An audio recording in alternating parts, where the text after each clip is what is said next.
passer de présentation. Après tout, si t'as cliqué sur cette vidéo, c'est que tu sais que ça parle de Borderlands 2. Je vais être franc, cette vidéo a été galère à tourner à cause d'un tout petit problème, c'est que j'ai perdu la moitié des rushs. Au début de notre aventure, on nous explique que nous sommes des chasseurs de l'arche, et que nos prédécesseurs ont trouvé qu'un monstre tentaculaire.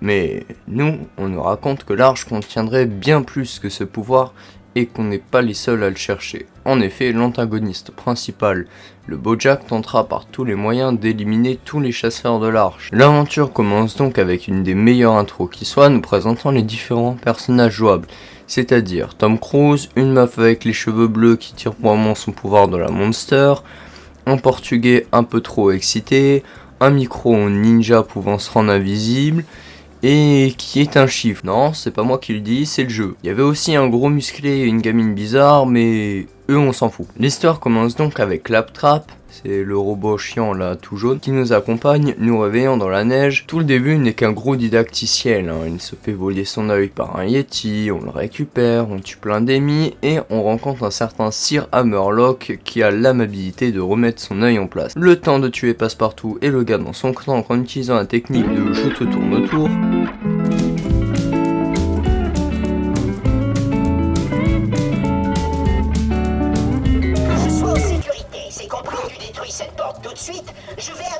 Petit moment de satisfaction. Et on apprend que Claptrap ne se fait pas victime que par nous. Le temps de mourir en boucle, je décide d'utiliser la même technique que Titon à son contrôle d'anglais, c'est-à-dire au talon. Ça, c'était avant que je me retrouve coincé dans des cabinets de toilettes. Ouais, vous avez bien entendu, et non, c'est pas une vanne. Heureusement pour vous, j'ai perdu ses rushs, donc on va faire court. On fait coucou au patron, on lui met 2-3 droites, Claptrap nous amène au navire. Une fois arrivé, on pirate une machine de location automobile pour enfin arriver à Sanctuary, le hub du jeu, où se trouvent tous les criminels et pillards qui puissent exister. Avec un papy chelou et des médecins sans diplôme. Scooter, le mécanicien de la ville, et accessoirement le mec à qui on a volé la voiture, nous explique son projet avec un nom beaucoup trop long de vouloir transformer la ville en un énorme vaisseau spatial. Mais bon, comment expliquer que c'est un flop? Le temps d'aller voir le papy chelou, on nous indique que Roland le chef serait prisonnier d'un certain Faucon Ardent, un terrible tueur. Arrivé à l'emplacement des sans-pitié, on a le droit à un accueil, disons, chaleureux. Par la peau du derche, on le fera payer pour chaque sans-pitié qui a buté. L'ordure, on va le fouetter avec ses propres tripes.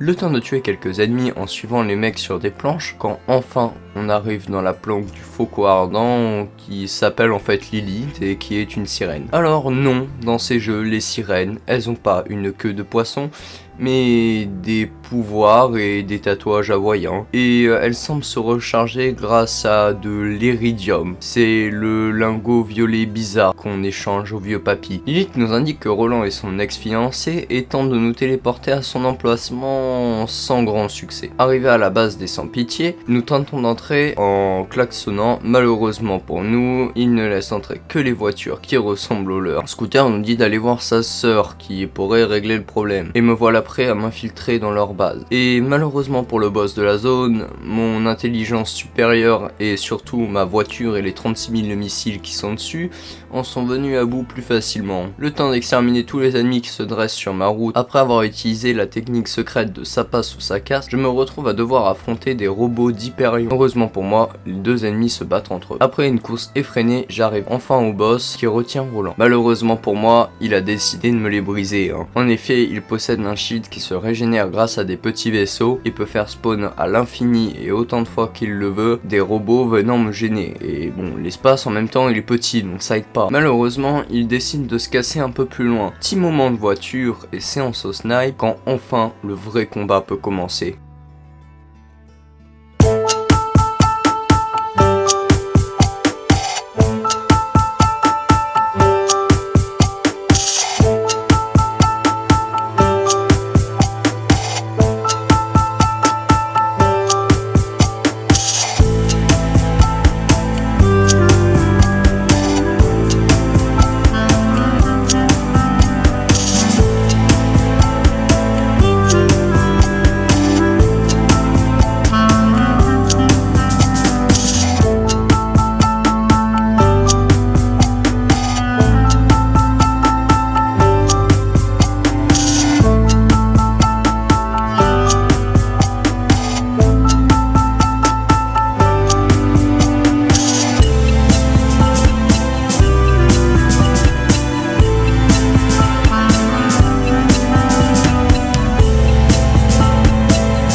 Après être passé plusieurs fois aux portes de la mort, je réussis enfin ma mission en anéantissant cette saleté de constructeur. Arrivé à Sanctuary, Roland nous explique que l'arche contiendrait un ancien gardien capable d'anéantir des planètes et qui a besoin d'une clé chargée en iridium. Malheureusement pour nous, Bob le Bojack possède et la clé et l'iridium. Le temps d'aller chercher quelques armes bien meilleures que les miennes et de faire un peu de troc avec un papy chelou, hop, je crame 3 araignées pour enfin voir le fameux espion qui est, disons, un peu bourré et qui nous dit que la clé se trouverait dans un train d'Hyperion. Roland nous envoie donc vers Tina et en tant que joueur de Donjons et Dragons et sauveur de la princesse étalon du cul, mais oh mon dieu, c'est Cern! Oh, ça explique probablement ses excès de folie.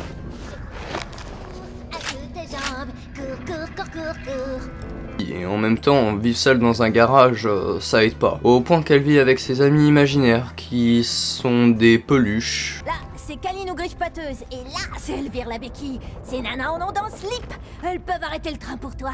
Mais d'abord, je dois mettre la main sur leur petit boule explosif.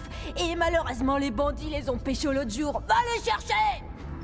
Le temps d'aller chercher des explosifs pour Tina quand je me rends compte que certains ennemis sont corrompus à une étrange matière noire visqueuse. Ils deviennent plus résistants, plus forts mais surtout plus fous et parfois ils se battent entre eux. Hop, je fais exploser le train. J'en ai marre.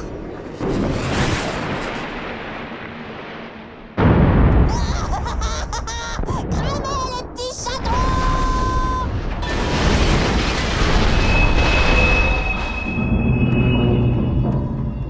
On peut donc arrêter un train comme ça.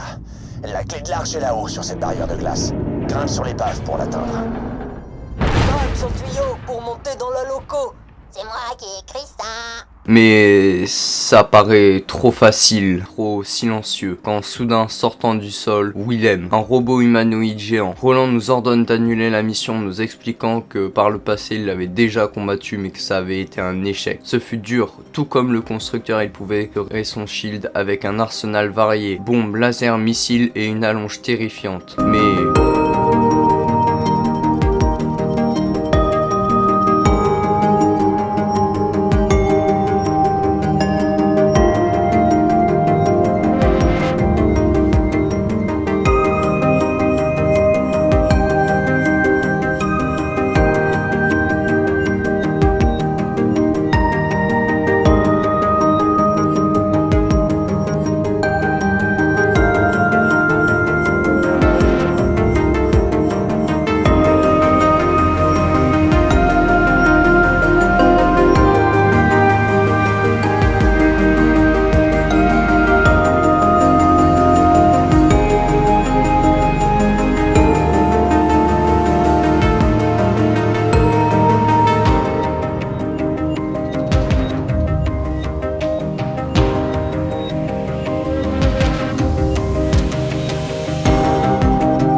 Je fus victorieux. Rentrant à ma base avec une nouvelle batterie bien plus puissante pour nos boucliers, mais soudain... Tu sais, je crois qu'il est temps que je te révèle mon petit secret.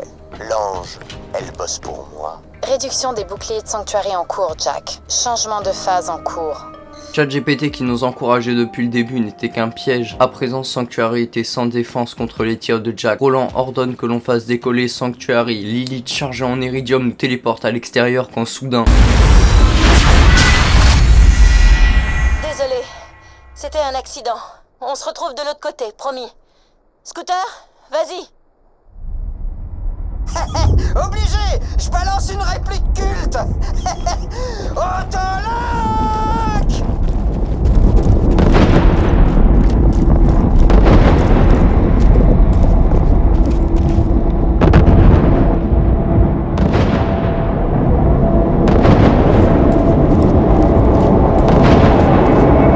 Je dois avoir peur d'une ville volante? Mais qu'est-ce qui pourrait vous faire croire que vous avez la moindre chance contre moi, hein? Tiens. Salut.